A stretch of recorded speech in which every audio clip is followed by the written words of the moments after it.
Hallelujah. Happy Lord's Day. Happy Lord's Day. I bless you all in the name of Jesus Christ. We gather together as in His body. Binabless namin kayo na sa lahat na nag-gather ngayon sa hapon na to bilang katawan ni Kristo. Please draw an image of God the Father in your mind. Mag-drawing ka ng imahe o ng picture ni God the Father ng ating amang nasa langit sa iyong isip ngayon. Okay, draw. Yeah. What does He look like? Yeah. What does He look like? Ano yung itsura niya sa isip niyo? Is He an old grandfather with white beard? Siya ba yung parang matandang lolo na merong puting balbas? Yeah, is His face scary and angry or gentle with a warm smile? Yung mukha ba niya ay nakakatakot at galit o gentle, mahinahon at may maganda o mainit na pagngiti sa atin? Is it thin or muscular or out of shape? Payat ba si Lord sa mind natin? Maskulado ba siya? O parang wala yung katawan niya ay hindi maganda ang hubog? Keep drawing, okay? And what is His personality? He is strict, waiting to catch your mistakes. Ano yung personalidad ni Lord sa isip mo? Siya ba ay stricto, naghihintay na ikaw ay magkamali? Or is He always welcoming? O siya ba ay parating wina-welcome ka? Finally, where are you standing? At saan ka ngayon nakatayo? Are you close to Him or watching Him from a far corner? Ikaw ba'y malapit sa Kanya? O nandun ka sa isang malayong sulok na tumitingin lamang? Yeah, keep that image in your mind. Itago ninyo yung imahe na to, picture na ito sa inyong mga isip. Sincerely, how is your relationship with God right now? Yung totoo lamang, kumusta ang iyong relasyon sa Diyos ngayon? Okay. I keep drawing the image. Okay, now completely erase the image from your head. Ngayon, burahin natin yung picture na ito sa isip natin. Okay, clean it all out. Linisin natin ang ating isip mula sa imaheng ito. Okay, many believers think the God of the Old Testament is strict and cruel, while the God of New Testament is loving and merciful. Maraming mananampalataya, naniniwala sila, iniisip nila na ang yung God natin sa Old Testament ay estrikto at malupit. At yung namang God natin sa New Testament ay mapagmahal at maunawain. But God is not a double-minded person. Pero hindi dalawa ang isip ng Panginoon. Yeah, both sides show His true nature. Yung dalawang yun ang nature ng Diyos. Yeah, God recorded His true heart in the 66 books of the Bible. Nilathala na ng Diyos ang kanyang tunay na puso doon sa 66 na mga libro sa ating Biblia. Okay, listen carefully. God does not want to judge us. He wants to save us. Ngayon, makinig tayo ng mabuti. Ayaw ng Diyos na tayo ay hatulan. Ang gusto ng Diyos ay iligtas tayo. Yeah, when some people read the Bible, especially about the Old Testament, people are shocked when God judges people in the Old Testament. May mga tao na kapag nababasa nila ang Old Testament, sila ay nasa-shock. Ano sila, parang kakaiba. Bakit hinahatulan ng Diyos ang mga tao sa Old Testament? They think, oh, God has no mercy. Iniisip nila, ang Diyos ay walang awa. But they miss the process. Pero hindi nila nakikita ang proseso. They don't see how much God wept and waited before the judgment. Hindi nila nakita kung gaano katagal naghintay at umiyak ang Diyos.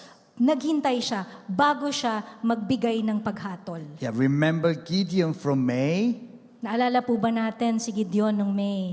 Yeah, he was a weak coward. Siya isang mahina at duwag na tao.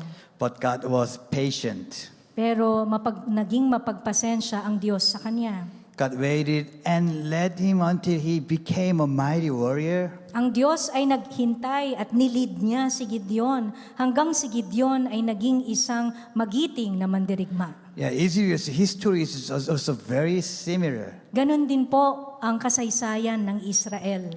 God constantly sent prophets to call his stumbling people back into his embrace.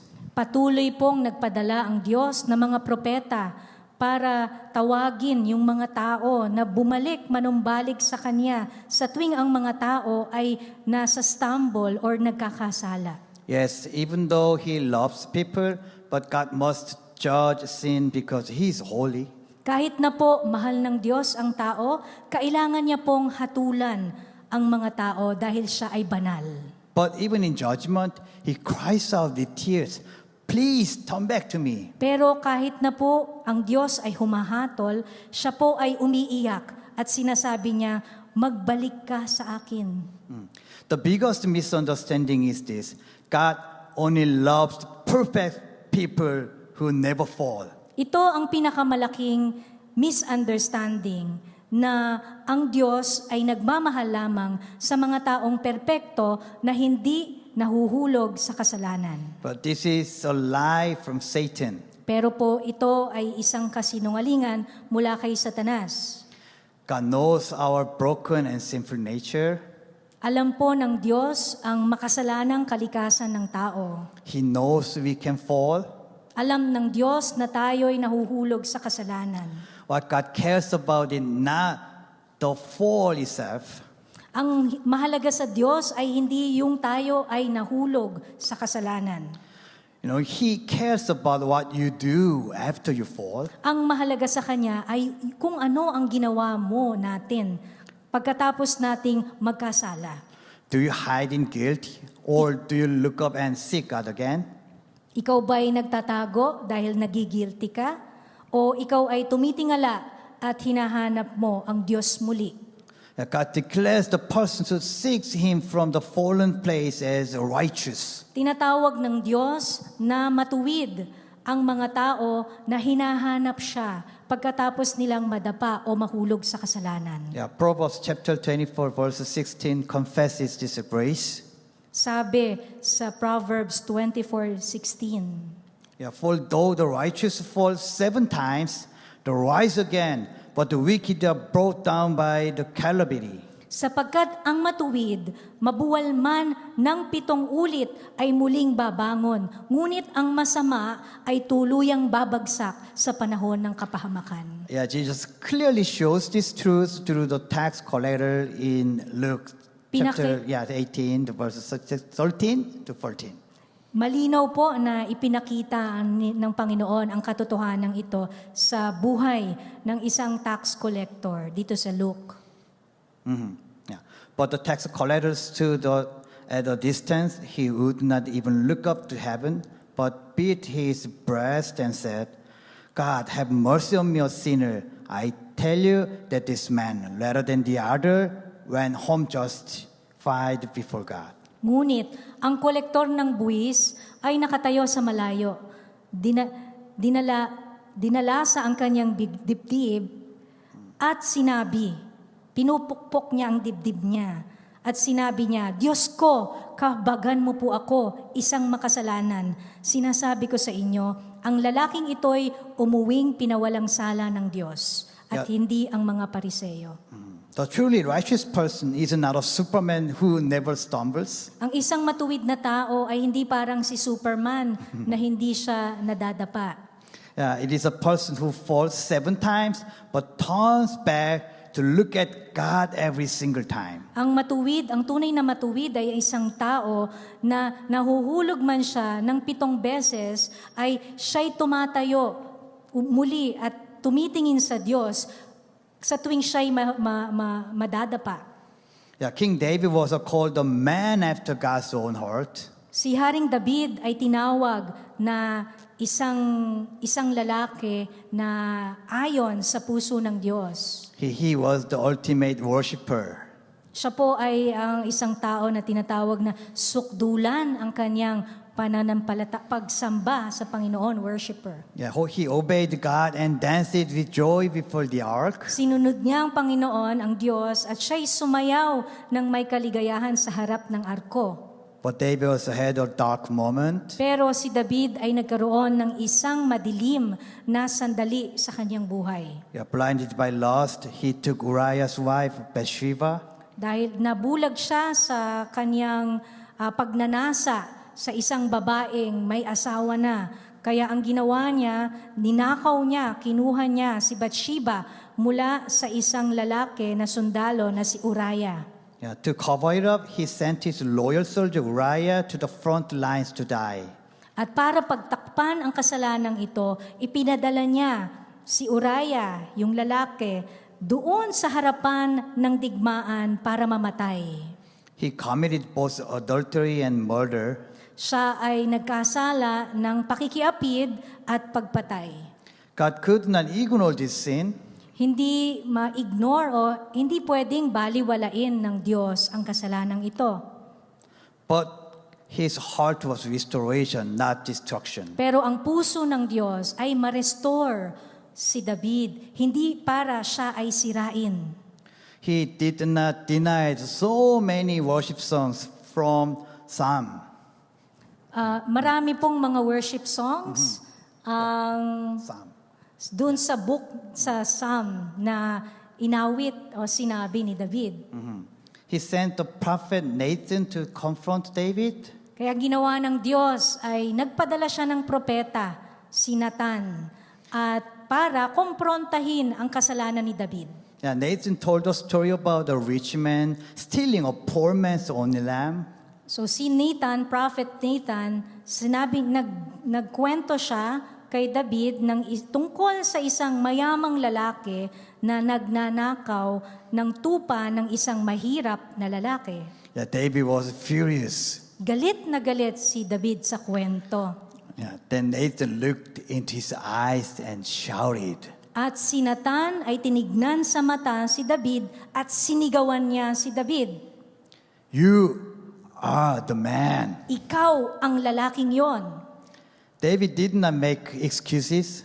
Hindi nagdahilan si David. He did not use his royal power to hide it. Hindi niya ginamit ang kanyang kapangyarihan upang itago ang kanyang kasalanan. He fell to the ground and confessed. Siya'y lumuhod sa sahig at siya ay nag-confess ng kanyang kasalanan. Yeah, book of Psalm, the chapter 51 and verse 4 said, against you, you only have I sinned and done what is evil in your sight. Ganito ang sinabi ni David sa Psalm 51:4, laban sa iyo, O Diyos, sa iyo lamang ako nagkasala at ginawa ko ang sa paningin mo ay masama.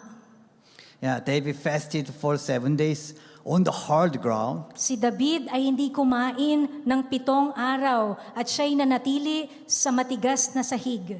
He did not pray to save his throne. Hindi siya nanalangin sa Diyos na isave ni God yung kanyang trono. He only feared losing God. Natakot si David na mawala sa kanya ang Diyos. He cried out, do not take your Holy Spirit from me. Siya ay umiyak sa Diyos at ang sinabi niya, huwag mong iwalay ang iyong banal na espiritu mula sa akin. Yeah, God is just, so David paid a heavy price. Ang Diyos ay makatarungan kaya nagbayad si David ng matindi sa kanyang kasalanan. But God accepted his broken spirit. Pero tinanggap ng Diyos ang basag na espiritu ni David. Yeah, Psalm 51:17 said, my sacrifice, O God, is a broken spirit, a broken and contrite heart.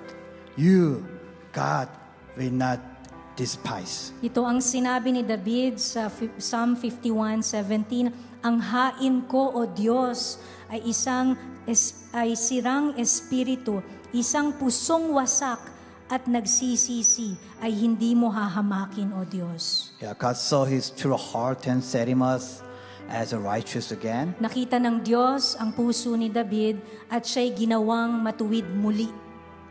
Yeah, dear SF Church family, we are born again, but our sinful nature still trips us every day. Mahal kong SCF family, tayo ay born again, ipinanganak muli, pero ang ating makasalanang katayuan ay nagdudulot para tayo ay madapa at magkasala And sa araw-araw. no one here is perfect. Walang tao ang naririto ngayon ang perpekto. We dress up nicely for Sunday, but we stumble on Monday to Saturday. Maganda ang damit nating pumupunta sa church ng linggo, pero pagdating ng Monday naman, tayo'y nadadapa. Sometimes, then we feel too guilty to worship. Minsan, parang guilty tayo na mag-worship kay God. Satan whispers lies to condemn you. Si Satanas na kaaway natin ay bumubulong para tayo'y hatulan. Your worship is a lie. Look at how you lived this week. Ito ang sinasabi ni Satanas, ang iyong pagsamba ay kasilungalingan. Tignan mo nga kung paano ka namuhay ng buong linggong ito.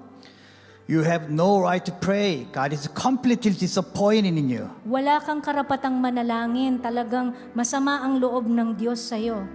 But in the name of Jesus, do not stay there. Pero sa pangalan ni Jesus, huwag kang manatili diyan. Stand up on God's promise. Tumayo ka sa pangako ng Diyos.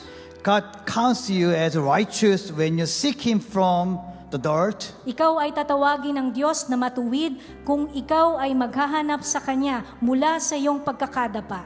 Right at the moment, God says to you, Sasabihin ng Diyos sa iyo, I do not call the perfect righteous. I call the one who repents and seeks my embrace from the fallen place righteous. hindi ko tinatawag na matuwid ang mga perpekto. Ang tinatawag kong matuwid ay ang mga taong nagsisisi ng kanilang kasalanan at naghahanap sa aking mukha at yakap mula sa kanilang pagkakadapa. Now I declare the 1 Timothy chapter 6 verse 12. Idinideklara natin ang sinabi sa 1 Timothy 6:12. Fight the good fight of the faith. Take hold the eternal life to which you are called. Ipaglaban mo ang mabuting pakikibaka ng pananampalataya. Hawakan mo ang buhay na walang hanggan. Once again, fight the good fight on the faith. Take hold the eternal life to which you are called. Ipaglaban mo ang mabuting pakikibaka ng pananampalataya. Hawakan mo ang buhay na walang hanggan. Jesus died on the cross not just to make us physically comfortable, but to give us true joy inside His holiness. Namatay ang Panginoong Cruz sa cross, hindi para maging komportable ang ating mga buhay, kundi para tayo ay bigyan ng tunay na kaligayahan sa loob ng kabanalan ng Panginoong Jesus. Let's long for His holiness. Manabik tayo sa kabanalan ng Diyos. Let our Sunday worship and our weekdays life become the same. Maging magkaparehas ang ating pagsamba tuwing linggo at ang ating buhay sa labas ng simbahan. Don't look at your weakness. Look at the Father who waits for you. Huwag mong tignan ang iyong kahinaan, tignan mo ang Ama na naghihintay sa iyo. Fight the good fight of faith. Ipaglaban mo ang mabuting pakikibaka ng pananampalataya. Amen? Amen. Amen. Yeah, please stand up. And Tayo po'y tumayo sa sandaling ito.